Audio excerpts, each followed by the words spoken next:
Welcome back, everybody, for another deep dive Yeah, into some really cool material. really cool. Yeah, So I'm today, excited for this one. today we are diving into the mind of Yes, Ant Middleton, love it. um, and using his book Mental Fitness as a guide. Yeah, you provided a great source for this one. Really Yeah, interesting. this guy is a former British special boat service operator. Right. So you think kind of like the SAS, Mm, super tough. yeah, So I was really excited to kind of get into this book. yeah, I was too. But what I found really interesting is one of the first things he tackles is this idea of confidence. Mm, And that confidence is a learned skill, yes. not something you're just born with. What do you think about that? Well, it's funny because if you think of a guy like Ant Middleton, you think, Yeah, confident, right. you know, tough as nails. You would think he exudes confidence. Yeah, fearless. Yeah. But that's really powerful to know that it is a skill that can be developed and learned. Yeah. And he talks about how he really had to work on it too. Did he really? Yeah, he uses this example of public speaking, Oh, wow. which is so interesting because you think about him, he's like this TV personality. Right. Yeah, he's commanding a room, Exactly. on all these different shows. Yeah, like Sass, Who Dares Wins. I mean, Yeah. yeah. So he was afraid of public speaking? He was terrified. He talks about how much he hated it Yeah. and how he actually forced himself to kind of face that fear, Yeah. by starting small. Like he started reading to children Oh, wow. and then gradually kind of worked his way up to bigger audiences. So like practicing. Practicing. Yeah. Yeah, literally practiced his way to becoming this confident public speaker. That's incredible. It is. I love that. Yeah. So, I think we can all take away from that even if we're not, Yeah. aspiring to be, special forces, anything like that, Right. we all have those fears, those things that we kind of shy away from, those like, what if I mess up moments. Totally. But it's really cool to think that, we can reframe those as opportunities Sure. to practice and build that confidence. That's it. That's so cool. It's about pushing your boundaries and proving to yourself what you're capable of. Okay. You build that internal confidence based on your achievements. I love that. Yeah. Okay, so he also talks about imposter syndrome, Yes, he does. which so many people struggle with. Oh my gosh. Yeah. What's his take on that? He has this really interesting perspective on it. He actually challenges the idea that it comes from within. Oh, really? He believes it's often like projected onto us by other people Oh, interesting. who are trying to undermine our confidence. Okay. And so he encourages us to focus on our accomplishments. Okay. And build that strong internal foundation of self-belief so we're less susceptible to that external negativity. So instead of dwelling on, Yeah. the criticism, you should really be celebrating your wins and owning those successes. Yeah, exactly. It's about recognizing your own value and not letting other people Right. dictate how you see yourself. Wow. I love that. Okay, so that leads us to another theme Yes. of his, which is authenticity. Authenticity. Yeah, he's a big advocate for Huge. living in alignment with your values, even if it means going against the grain. Yeah, but how do you know? Like, how do you know when you're being authentic versus, Right. making excuses for bad behavior? That's a great question. And that's where the real work comes in, I think. Yeah.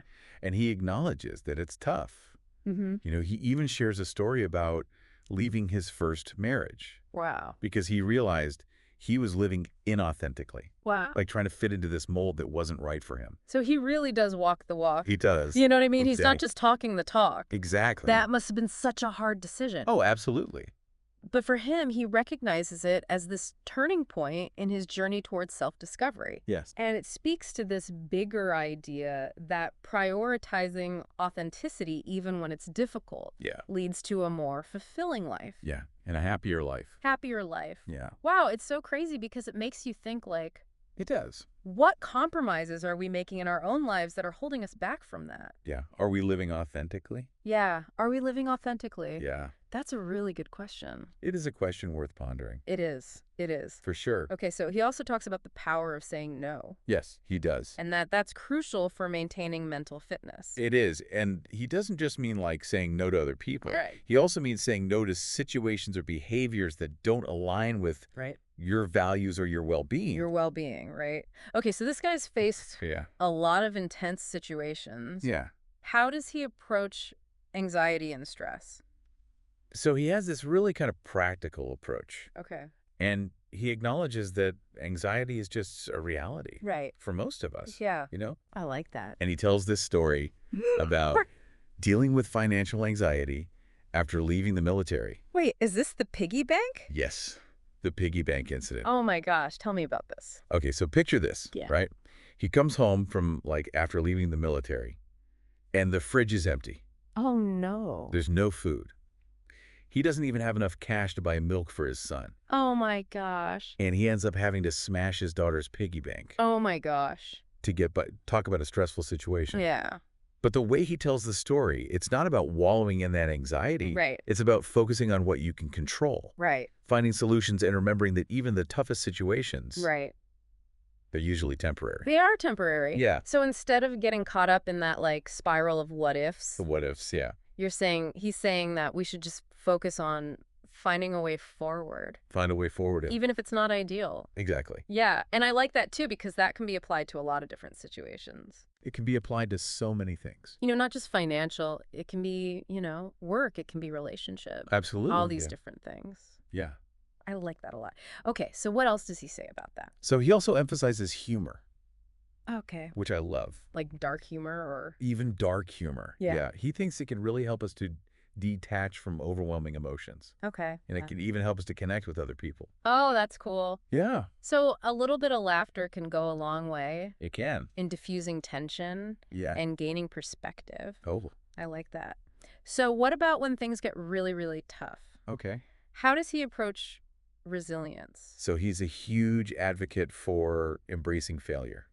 Really? Yeah, he believes it's like a valuable teacher. Oh, wow. Yeah, it's a stepping stone to growth. But isn't that easier said than done? Oh, totally. I think we all. Nobody likes to fail. Yeah, exactly. Okay. But he gets that.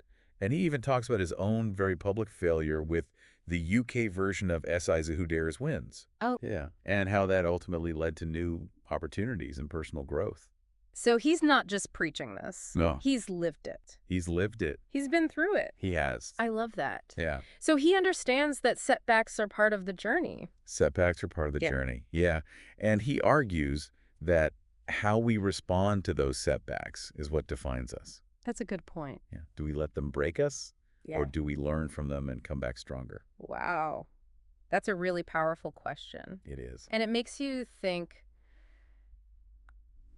how have you handled your own failures in the past? Yeah. Have they held you back or have you used them as fuel for growth? Right. Have you learned from them? Exactly. Yeah. Okay. So we're talking about saying no. Yes. And it doesn't just mean saying no to others, Right? but it means saying no to situations or behaviors that don't align with your values. Yes.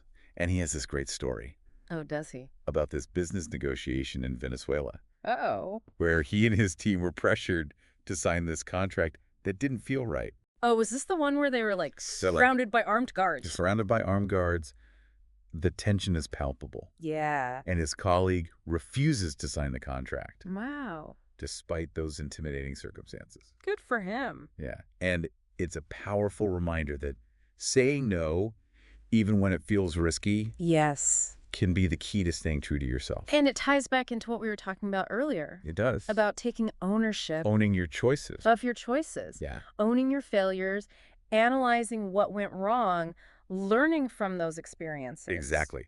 And that ultimately leads to a stronger sense of purpose. Wow. I love that. Okay. So it's not just about blindly pushing through challenges. fish. It's about being strategic, analyzing your actions, and making conscious choices that align with your values and your goals. That's it. And speaking of analyzing our actions, I think it's time to move on to another fascinating aspect of Middleton's philosophy, Oh, okay. his perspective on pain.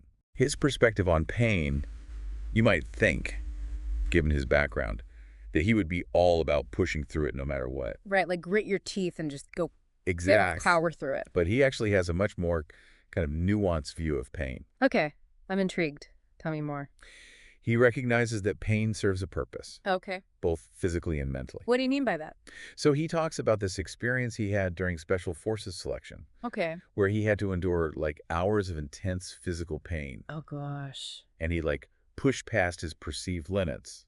And that's how he came to understand the connection between mental fortitude and physical endurance. So using that mental strength to overcome. Yeah. And it's not even just about overcoming, it's about understanding it. Okay. He emphasizes that pain has a threshold, Okay. and understanding your own individual threshold is essential Okay. for managing it effectively. So it's not about ignoring pain. Right. It's about learning to work with it, recognizing its signals, and finding ways to manage it without letting it control you. So knowing your limits, but also being willing to test them. Exactly. And just like with facing fears, he believes in the power of exposure when it comes to pain. Okay. He argues that gradually pushing your limits and experiencing discomfort can develop a greater tolerance Okay. for pain and a better understanding of your own capabilities. So it's almost like building up a tolerance, like Yeah, like with anything. with anything else, the more you're exposed to The it, more you expose yourself, yeah, the better you are at handling it. exactly. And he stresses that pain is temporary. Right. You know, that the satisfaction of overcoming a physical challenge often outweighs the discomfort Okay. experienced along the way. It's so interesting because that same principle, I feel like, can be applied to emotional pain as well. Oh, absolutely. We all go through difficult times. Yeah, heartbreak, grief. Yeah. But it's that ability to push through, To keep going. to find that strength that builds resilience. Exactly. And that brings us to another crucial aspect of Middleton's philosophy, Okay. connection with others. Right, because we all need that support system. We need it, especially when things get tough. Exactly. He argues that strong connections can act as a buffer against stress and anxiety, Okay. and they provide a sense of belonging and purpose. I like that. And he talks about how his own priorities have shifted over time. How so? He used to be more of a social butterfly, Okay. but now he's much more selective about who he spends his time with. So quality over quantity. Exactly. He prioritizes those deep, meaningful connections over superficial ones. And that resonates with me. As you get older, you realize it's not about having a ton of friends. It's about having those few that you can really rely on. Absolutely, the ones who get you, who lift you up. Yeah, exactly. And he stresses that emotional intelligence plays a big role in building those strong connections. Right. It's about understanding not only your own emotions, but also being attuned to the emotions of others.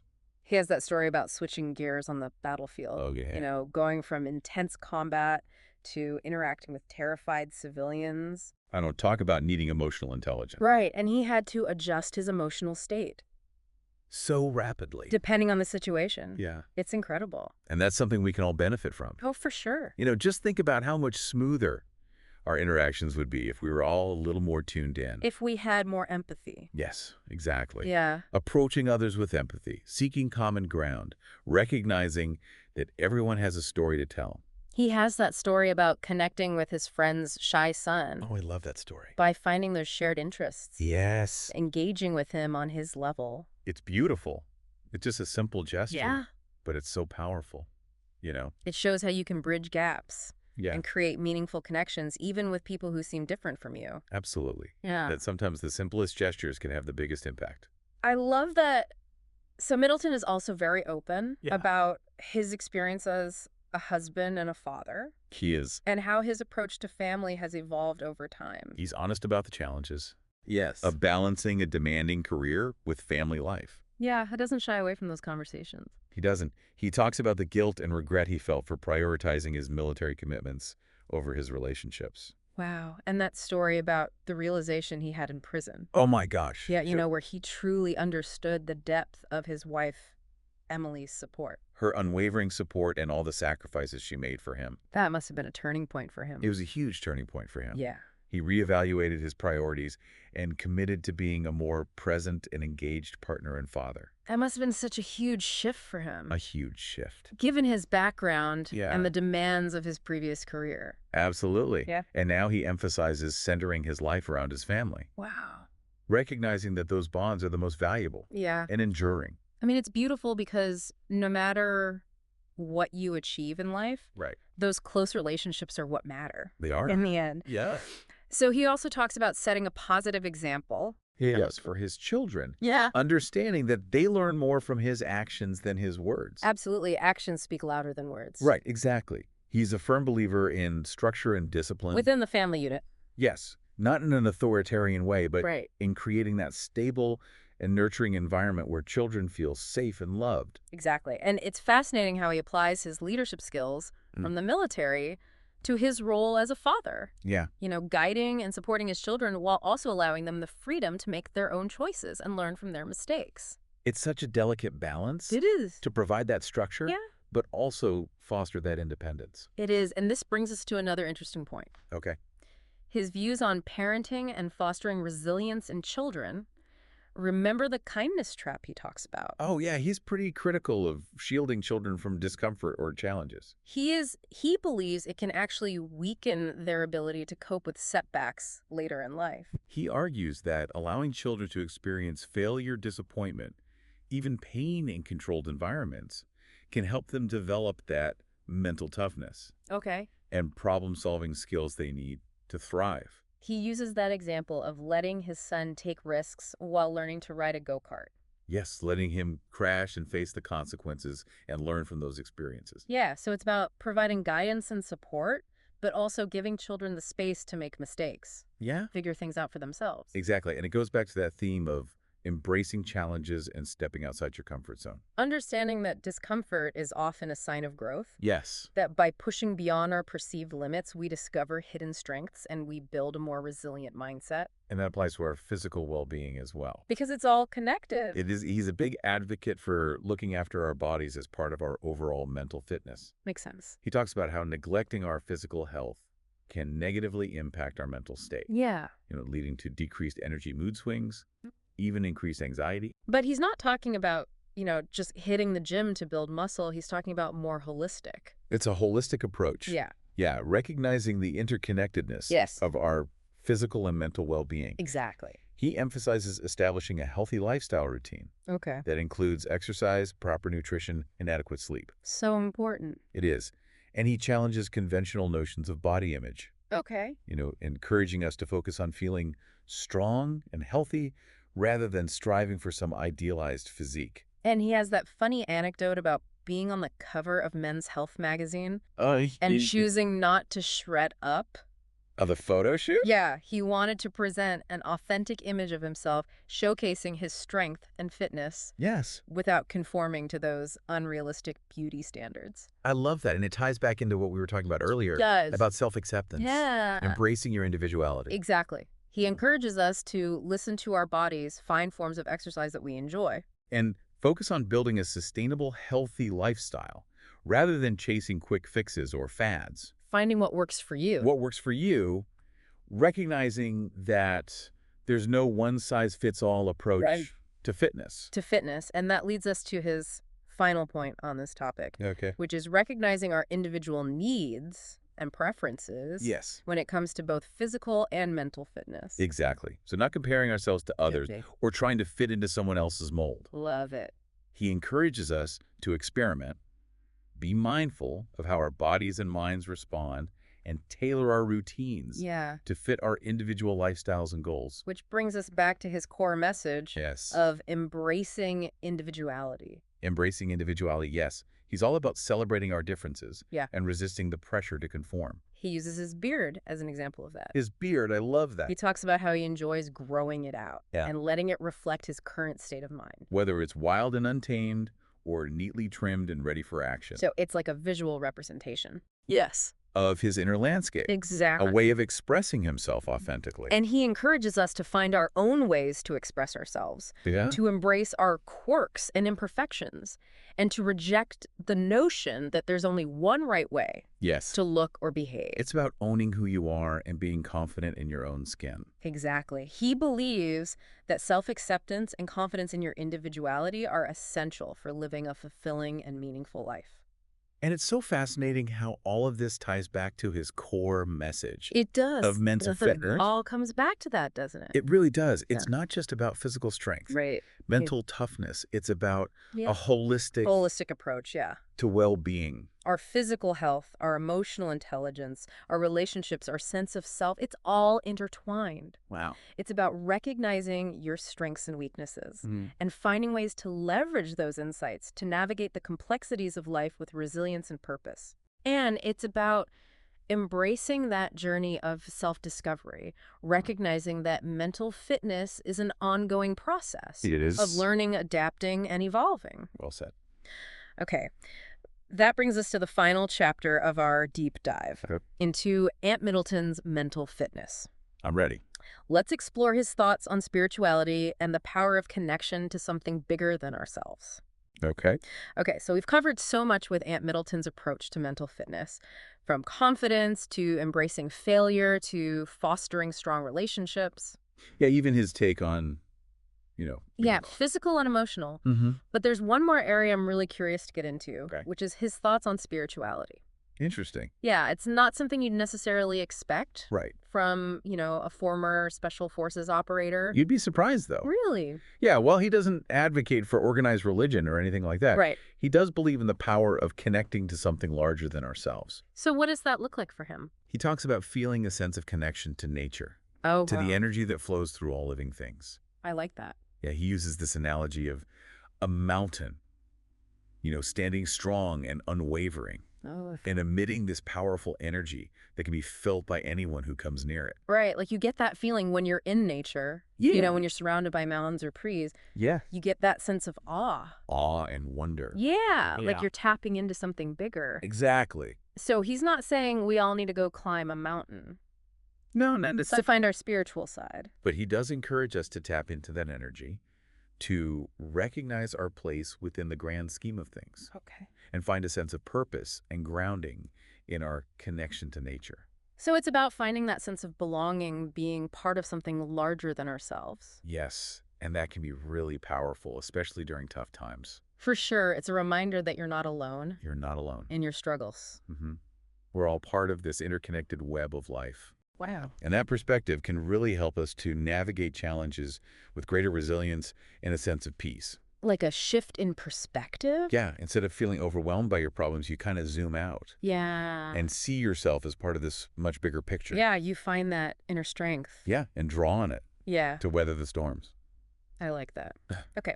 So as we wrap up our deep dive into Ant Middleton's mental fitness, Yes. what are some of the key takeaways that we can apply to our own lives? Oh, gosh, so much. What resonated with you? Well, I think for me, it's about recognizing the power of our minds and the choices we make every day. Okay. Yeah. Taking responsibility for our thoughts, our feelings, our actions, Yeah. and choosing to approach challenges with a proactive, resilient mindset. Okay. Building confidence, embracing authenticity, Mm-hmm. cultivating strong connections with the people who matter most. I like that it's about pushing ourselves beyond our comfort zones, It is. learning from our failures, Yes. and finding strength in our vulnerabilities, Absolutely embracing discomfort as a catalyst for growth. prioritizing our well-being both physically and mentally, Yes. finding that balance that allows us to thrive. And recognizing that we're all capable of growth and transformation. Yeah. That no matter what challenges we face, we have the power to choose how we respond and use those experiences to shape ourselves into the people we want to be. That's powerful. It is empowering. So as we close out this deep dive, I want to leave our listeners with a final thought from Ant Middleton himself. Okay. Embrace the discomfort, push your boundaries, and never stop exploring the potential that lies within you. Love it. Mental fitness is a journey, not a destination. That's so true. It's an ongoing process of learning, adapting, and evolving. Keep challenging yourself. Yes. Keep seeking growth. And never underestimate the power of your own mind. Well said. Well, thank you all so much for joining us on this deep dive into Ant Middleton's mental fitness. We hope you found it insightful and empowering. Yes, we did. Until next time, stay curious, stay resilient, and keep striving for that mentally fit life. We'll see you next time.